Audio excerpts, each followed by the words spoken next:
Greetings and welcome to our midweek offering in our series of weekly devotionals where we take a look at one of the lectionary readings for the upcoming week and offer some thoughts for reflection.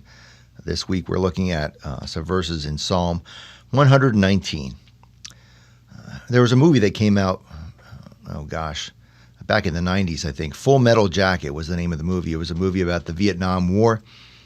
And they brought in this drill sergeant from the Army to coach actors who were going to play the part in the movie, the part of this drill sergeant who was training the recruits for Vietnam.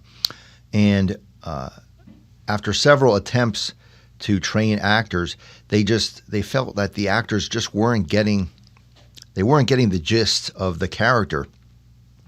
They didn't command enough respect. They didn't command the respect that this actual drill instructor commanded on the set. And so the director ended up ditching all the actors and making this actual drill instructor play the part of himself in the movie because they just couldn't find anybody else that commanded the respect that this guy did.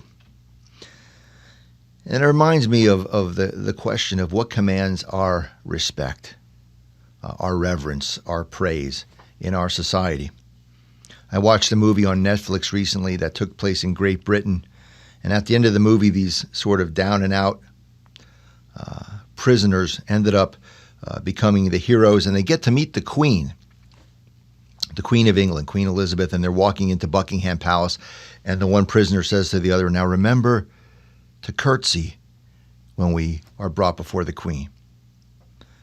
And I think that is indicative of what commands respect and reverence for most of us in our society. Royalty, wealth, power, privilege, status, these kinds of things, celebrity, these kinds of things command our respect. But Psalm 119 reminds us that as people of faith, there is someone else who is to command our respect.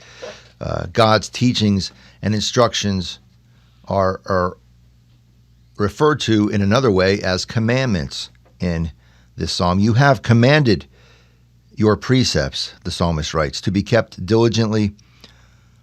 Oh, that my ways may be steadfast in keeping your statutes. God's commandments. God is the one who ultimately is to command our respect and our reverence.